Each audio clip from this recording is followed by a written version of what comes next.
Ustaz, ana beriman terhadap hadis bahwa Allah turun ke langit bumi di sepertiga malam terakhir. Akan tapi belakangan ini ana berpikir bahwa waktu sepertiga malam terakhir selalu ada.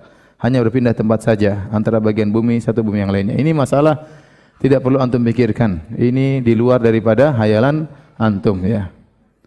Allah tidak bisa dikiaskan dengan makhluk ya.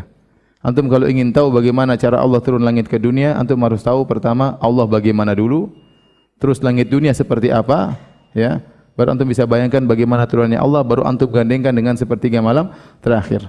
Allah mudah melakukan berbagai kegiatan dalam satu waktu, ya. Allah mudah tatkala orang salat, semua orang membaca Al-Fatihah dalam setiap waktu Allah menjawab perkataan mereka semuanya, ya. Makanya Allah mengatakan jika Allah seorang hamba mengatakan alhamdulillahirabbil alamin, Allah mengatakan hamadani abdi, hambaku mujiku. Kalau mengatakan ar-rahmanir rahim, kata Allah majjadani abdi. Maliki yaumiddin, kata Allah asna alayya abdi, hambaku memujaku. Setiap orang yang bicara gitu Allah balas. Bahkan kata Nabi SAW, idza kana ahadukum qama yusalli fa innahu yunaji rabbahu. Jika salah seorang dari kalian sedang berdiri salat, sungguh sedang berhadapan dengan Rabbnya. Sementara orang salat dalam satu waktu berapa juta orang salat.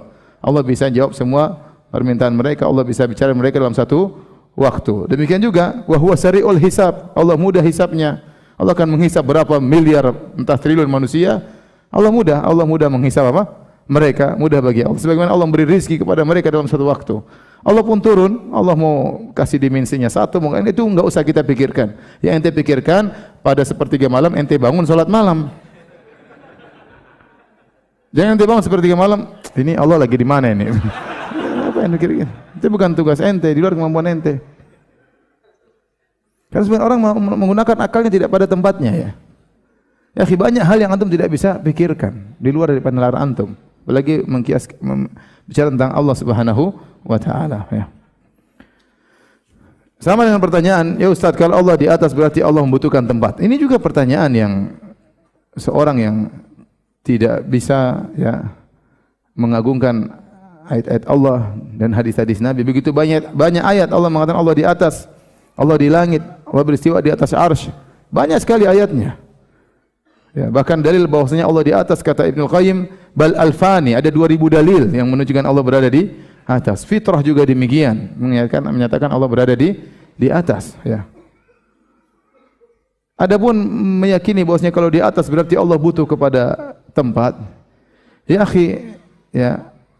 Sekarang saya tanya sama antum, langit dan bumi. Besaran mana? Langit atau bumi? Langit di atas, langit lebih besar daripada bumi. Apakah orang mengatakan langit menempati bumi? Justru sebaliknya, orang mengatakan bumi menempati apa? Langit. Di langit banyak benda-benda langit, ada bumi, ada planet, ada matahari. Ya akhi, langit di atas kita, langit tidak menempati apa? Bumi. Apalagi Allah mengatakan Allahu Akbar, Allah Maha Besar. Terus ente bilang kalau Allah di atas, Allah butuh tempat, gimana ceritanya? Ya. Allah mengatakan la tudrikul absar wa huwa yudrikul absar. Tidak ada mata yang bisa meliputi Allah saking besarnya. Allahu Akbar, Allah Maha Besar. Ibnu Abbas mengatakan tidak langit dan bumi di genggaman kalian kecuali seperti tidak langit dan bumi di genggaman Allah kecuali seperti biji sawi di genggaman kalian. Artinya kita ini makhluk alam semesta ini sangat kecil dibandingkan Allah. Kemudian kita bilang kalau Allah di atas berarti Allah butuh tempat, butuh yang di bawah. Ini semua adalah suudzon terhadap Allah Subhanahu wa taala. Langit di atas tidak butuh kepada yang di bawah. Tidak menempati bumi, tidak ada tiang bi ghairi amadin tarawnaha. Rafa'as samawati bi ghairi amadin tarawnaha. Kata Allah, Allah mengangkat langit tanpa ada tiang yang menyangganya, tidak ada. Langit tidak, kalau bumi hancur langit pun tidak akan jatuh, enggak. Kemudian kita berpikir kalau Allah di atas berarti Allah butuh tempat di bawah. Gara-gara akal kita enggak nyambung, akhirnya semua ayat kita tolak. Oh bukan begitu, oh bukan begitu. Ratusan dalil mengatakan Allah di atas, bukan begitu, ditakwil. Capek ente mentakwil. Taib, Al-Quran turun dari atas, terus maksudnya Allah tidak di atas. Oh maksudnya begini, malaikat lapor ke atas, lapor kepada siapa? Oh enggak tahu lapor kepada siapa. Terus amalan naik ke atas, oh ke atas maksudnya kemana? Bingung. Allah turun ke langit bumi. Allah, kalau Allah turun ke langit bumi berarti Allah di atas. Allah enggak di atas. Itu yang turun apa? Rahmatnya. Rahmat cuma sampai langit dunia, enggak sampai ke kita, ngapain? Oh maksudnya malaikat yang turun. Kalau malaikat turun, nah malaikat, kenapa Allah berkata hal min da'in? Siapa yang berdoa kepadaku? Apa malaikat berani berkata demikian? Siapa yang berani minta kepadaku?